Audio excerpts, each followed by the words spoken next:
friends. I have some stories today from a book called Frog and Toad Are Friends by Arnold Lobel. And Frog and Toad are friends with each other, but they kind of feel like friends to me because I have read these stories so many times. Spring. Frog ran up the path to Toad's house. He knocked on the front door. There was no answer. "Toad! Toad!" shouted Frog. "Wake up! It is spring!" "Bleh!" said a voice from inside the house. "Toad! Toad!" cried Frog. "The sun is shining! The snow is melting! Wake up!" "I am not here," said the voice. Frog walked into the house. It was dark. All the shutters were closed. "Toad, where are you?" called Frog. "Go away," said the voice from a corner of the room. Toad was lying in bed. He had pulled all the covers over his head. Frog pushed Toad out of the bed. He pushed him out of the house and onto the front porch. Toad blinked in the bright sun. "Help!" said Toad. "I cannot see anything." "Don't be silly," said Frog. "What you see is the clear, warm light of April.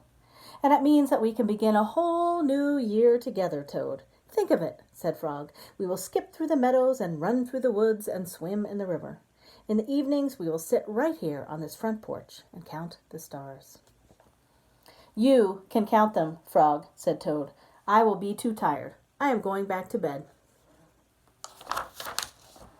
Toad went back into the house. He got into the bed and pulled the covers over his head again.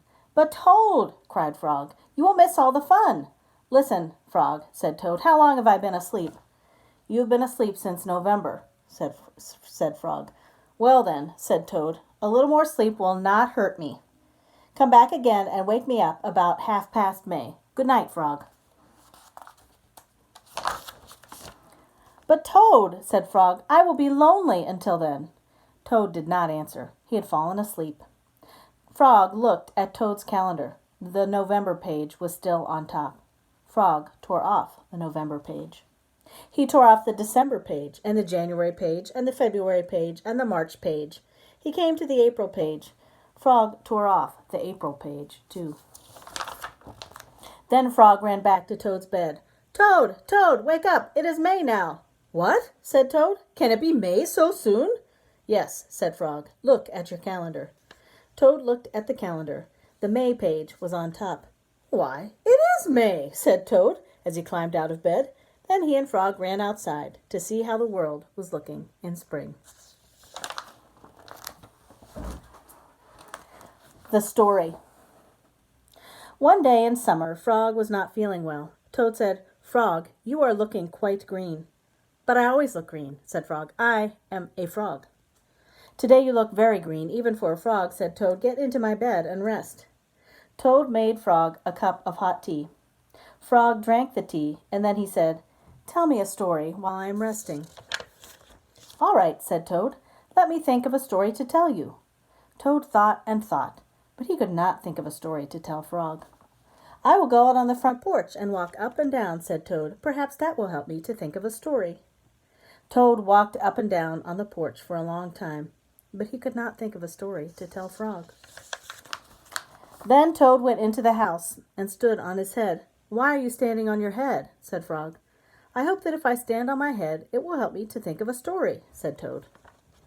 Toad stood on his head for a long time, but he could not think of a story to tell Frog. Then Toad poured a glass of water over his head.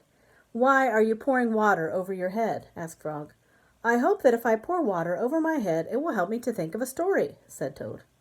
Toad poured many glasses of water over his head, but he could not think of a story to tell Frog.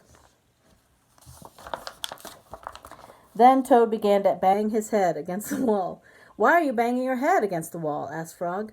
"I hope that if I bang my head against the wall hard enough, it will help me to think of a story," said Toad. "I am feeling much better now, Toad," said Frog. "I do not think I need a story any more."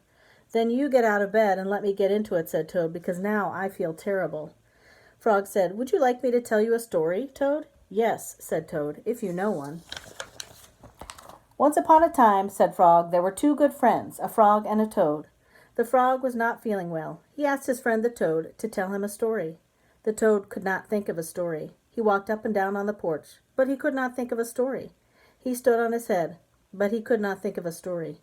He poured water over his head, but he could not think of a story. He banged his head against the wall, but he still could not think of a story. Then the toad did not feel so well, and the frog was feeling better. So the toad went to bed, and the frog got up and told him a story. The end. How was that, Toad? Said Frog. But Toad did not answer. He had fallen asleep. That's it for today for Frog and Toad, but we will read many more. I hope you have a great day.